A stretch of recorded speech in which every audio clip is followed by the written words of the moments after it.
राधे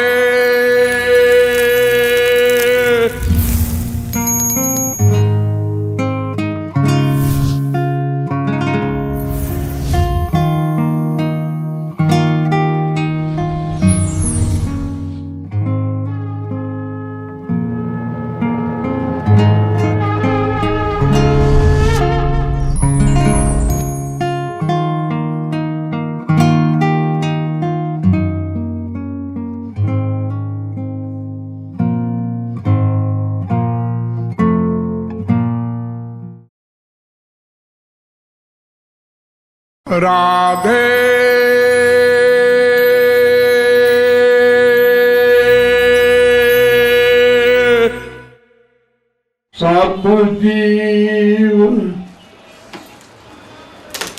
सब जीव भाई भाई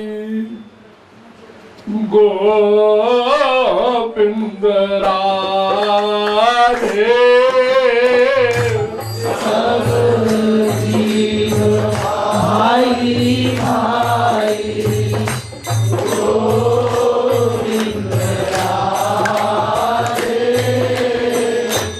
सबका पिता है एक कृष्ण बता दे। सबका पिता है एक कृष्ण बता दे। वेद में तैत्तरीयोपनिषद में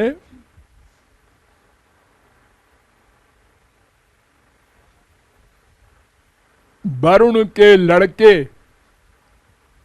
भृगु ने अपने ब्रह्मज्ञानी पिता से पूछा कि ब्रह्म भगवान परमात्मा ये क्या है? बहुत सुनते हैं उनका नाम और ये भी सुनते हैं कि वो सबके पिता है। ये कैसे?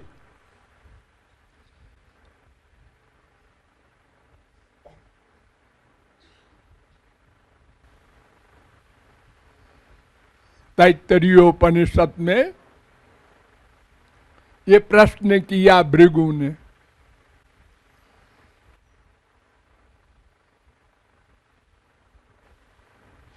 तो वरुण ने उत्तर दिया, यतो वा इमानि भूतानि जायन्ते येन जातानि जीवन्ति यत् प्रयन्त्यभिसंविशन्ति तद ब्रह्म विजिज्ञासस्व। तीसरी बल्ली का पहला अनुवाक। जिससे सब जीव उत्पन्न होते हैं और जिससे सब जीव जीवित रहते हैं और जिसमें सब जीवों का लय हो जाता है उसको भगवान कहते हैं, ब्रह्म कहते हैं, गॉड कहते हैं।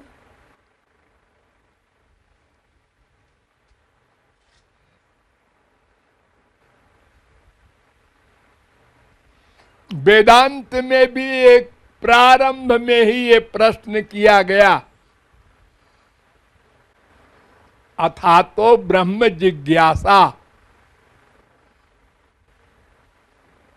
पहले अध्याय के पहले पाद का पहला सूत्र। ब्रह्म क्या होता है गुरुजी? वेदव्यास से पूछा।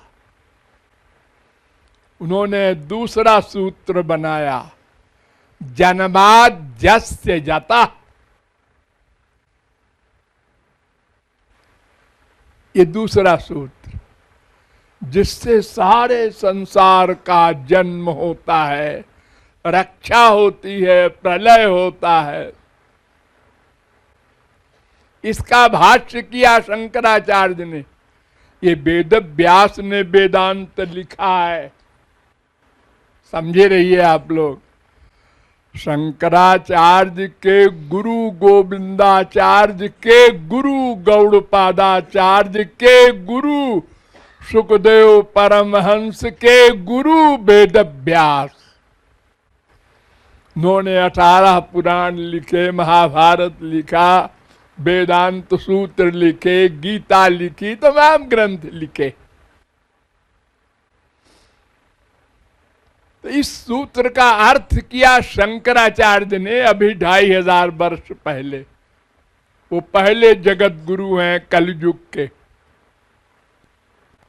आस्य जगतो जन्म स्थिति भंगम यतः सर्वज्ञात सर्वशक्ते कारणात् भवति तद ब्रह्म।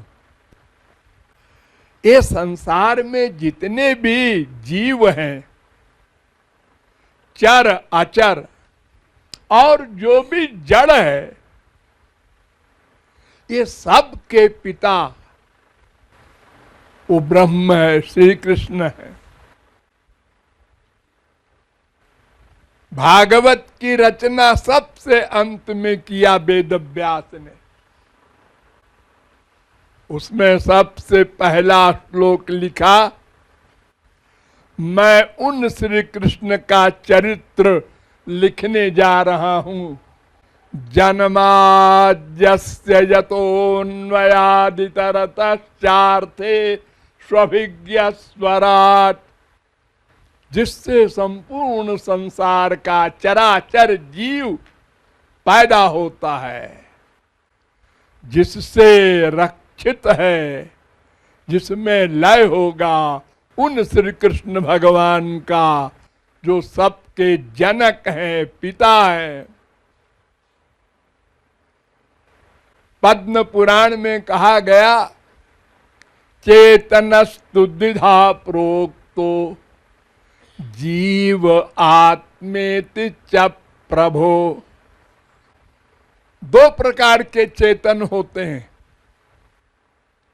चेतन माने जो चलता फिरता है, देखता सुनता सूंघता रस लेता स्पर्श करता सोचता जानता है, जैसे मनुष्य पशु पक्षी,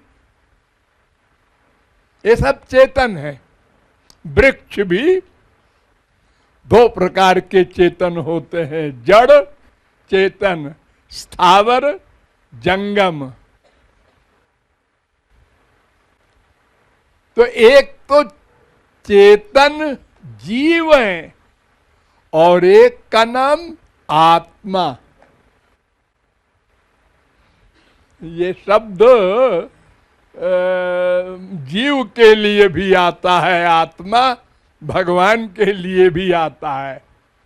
वेद में आत्मा शब्द आत्मावारे द्रष्टव्य श्रोतव्यो मंतव्यो निदिधितासितव्यो मैत्रेयी आत्मा आया है भगवान के लिए, या आत्मनि तिष्ठति तमाम जगहों में। तो पद्म पुराण में कहा गया कि सब जीव, एक तो ये चेतन है और एक आत्मा महाचेतन। तो जीवा ब्रह्मादय प्रोक्ता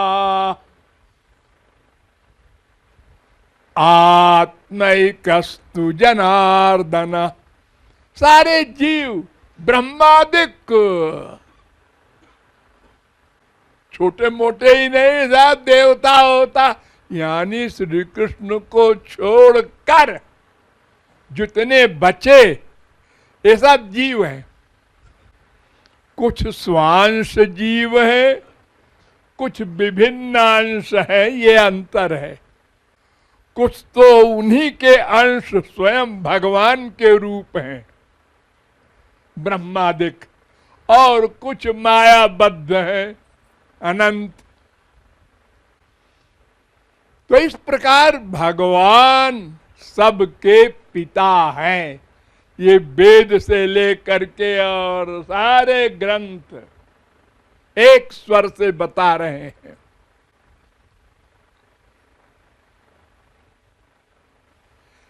एग्जाम्पल से समझो, एक समुद्र है, उसमें तमाम तरंगे उठती रहती हैं। तरंगे उठी, दूसरी उठी, दोनों मिले, एक समाप्त हो गई, दूसरी थोड़ी देर रही, वो भी समाप्त हो गई। ऐसे ही लाखों करोड़ों तरंगे समुद्र में उठती हैं और समुद्र में समा जाती हैं। शंकराचार्य ने एक एग्जाम्पल दी है, सत्यपि भेदापगमे नाथ तवाहम नमाम कीनस्त्वम। हे श्री कृष्ण, हम में तुम में भेद नहीं है, दोनों चेतन हैं, लेकिन फिर भी भेद है। क्या भेद है? समुद्र से तरंग निकलती हैं, पैदा होती है, तरंग से समुद्र नहीं पैदा होता। यानी आपसे हमारा जन्म हुआ है, हमसे आपका जन्म नहीं हुआ, ये अंतर है। तो तरंग तरंग सब भाई भाई, और सबका पिता समुद्र। समुद्र से ही निकली, समुद्र से ही उनमें जल है, समुद्र में ही लीन हो गई। ये जो संसार में आप कहते हैं ये मेरा बाप है, ये मेरी माँ है, ये मेरा बेटा है, ये सब भाई भाई है। अनंत बार तुम्हारा बाप बेटा बन चुका है, भाई बन चुका है, बीवी बन चुका है, पति बन चुका है। प्रत्येक जीव प्रत्येक का प्रत्येक रिश्तेदार बन चुका है अनादिकाल से अब तक। काहे का वो बाप है, काहे की वो माँ है? ये शरीर के माँ बाप होते हैं, आत्मा का नहीं होता। अरे भाई देखो, मान लो हमारा बाप मरा, तो बाप बेटे से प्यार करता है आम तौर से, तो उसका जन्म कहां होगा? अपने बेटे में, अपने नाती में, उसका बेटा बनेगा। प्रजा मनु प्रजायन्ते, भागवत 10:3-32-20। सब जिसमें आसक्ति होगी उसी के पैदा होगा। तो ये जो बाप बेटा माँ आदि का रिश्ता हम संसार में मानते हैं, ये एहसान के कारण मानते हैं कि हमारे शरीर का ये पिता है, इसने हमको पाला पोसा पढ़ाया लिखाया, हम इसके कृतज्ञ हैं। हमारी ड्यूटी ये है पिता के प्रति, माँ के प्रति, बीबी के प्रति, पति के प्रति। ये सब फिजिकल ड्यूटीज है, रिश्ता नहीं। प्राणो ही माता पिता भ्राता, ये जीव ही संसार में माता पिता कहलाने लगा। जीव जीव का पिता, जीव जीव की माता। देखो, शरीर को तो कोई नहीं कहता माता पिता है, कहते तो हैं लोग। अच्छा बताओ, अगर शरीर को माता आप मानते हैं, पिता मानते हैं, तो मरने के बाद बेटा बांस से सिर पे मारता है बाप को? बेटा बाप को जलाते समय सिर पर मारता है, ये सभ्यता है? बाप को मारना, सिर फोड़ता है, कपाल क्रिया कहते हैं उसको। अरे वो तो शरीर को फोड़ता है, आत्मा चला गया तो फिर आत्मा ही तो है ना रिश्तेदार, शरीर नहीं है। ये तो नश्वर है, खिलवाड़ है 4 दिन का। जैसे हम लोग ट्रेन में सफर कर रहे हैं, जिसका स्टेशन आया उतर गया, बेटा पहले उतर गया, बाप कहता है तुम जा रहे हो? हाँ जी। अरे ऐसा कैसे जी? ऐसे ही है जी, हमारा स्टेशन आ गया। अरे पहले बाप को जाना चाहिए। अरे लॉजिक नहीं काम करता। सबके अपने अपने संस्कार हैं पूर्व जन्म के, उसके अनुसार भगवान ने निश्चित कर रखा है। तुमको ये मानव देह इतने दिन इतने घंटे के लिए दिया जा रहा है, भगवत प्राप्ति कर लेना, वरना ये छीन लिया जाएगा। और जो कुछ तुमने सारे जीवन में किया है उसके अनुसार फल दिया जाएगा। धींगा मुश्ती नहीं चलेगी, न घूस चलेगा। ये संसार में तो बहुत कुछ चलता है, उधर नहीं चलता। तो इस प्रकार सबका पिता एकमात्र भगवान श्री कृष्ण है। और फादर्स डे मनाने का मतलब उन्हीं की प्राप्ति का लक्ष्य बनाना, और उनकी प्राप्ति के लक्ष्य के लिए सबसे इम्पोर्टेंट और एक तत्व है गुरु। इसलिए गुरु और भगवान दोनों को पिता माना गया है। ये फादर्स डे मनाने की फिलॉसफी मस्तिष्क में रख लो।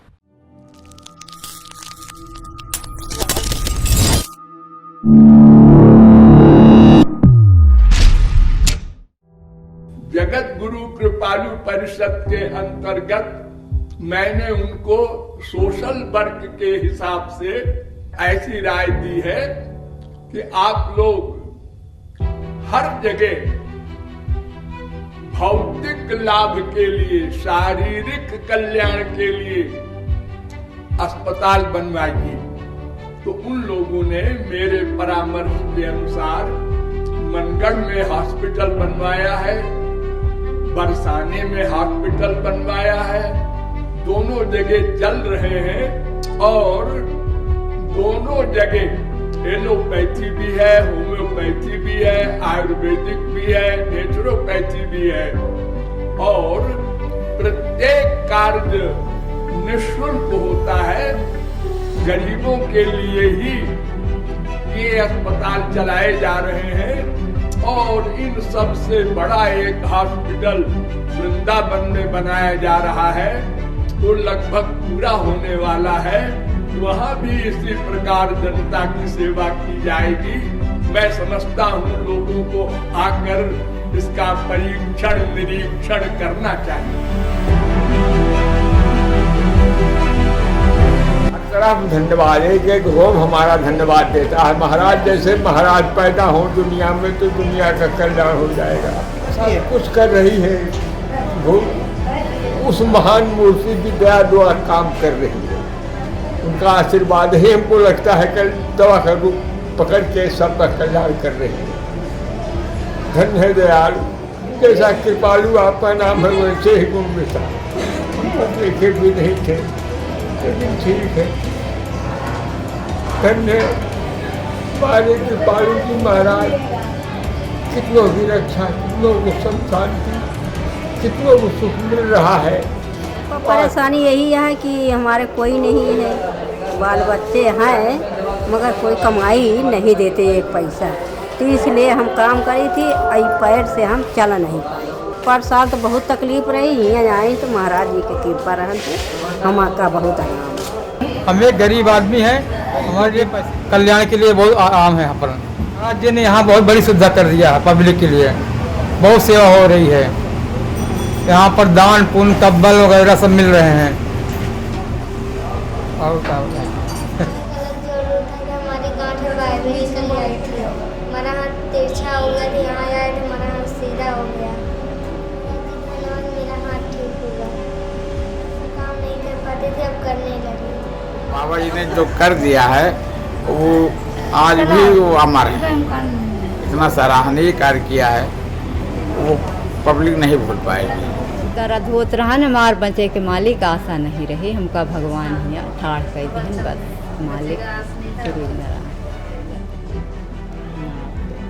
महाराज जी जिंदाबाद रहा है, उनका जिंदगी में ना बिका है। हमारे रहे जहाँ मंदिर देख रहे नहीं, अस्पताल नहीं देख रहे, कभी दाएँ आए अंदर कुल घूम के जाए। इसलिए कि यहाँ सब अच्छे वेल क्वालिफाइड अच्छे डॉक्टर होते हैं और वो दवा यहाँ की फ़ायदा करती है महाराज जी की कृपा से। महाराज जी ने जब से खुलवाया, जिस दिन उद्घाटन उस दिन से हमारा पूरा परिवार यहाँ से दवा लिया और पूरे परिवार को बड़ा रिलीफ मिला। हमारी पत्नी तो एकदम ख़त्म होते होते बच गई अब महाराज जी की कृपा से। और महाराज जी को जितना भी कहा जाए धन्यवाद हम देने लायक नहीं, लेकिन जितना कहा जाए हम तो कहते हैं हमारी उम्र महाराज जी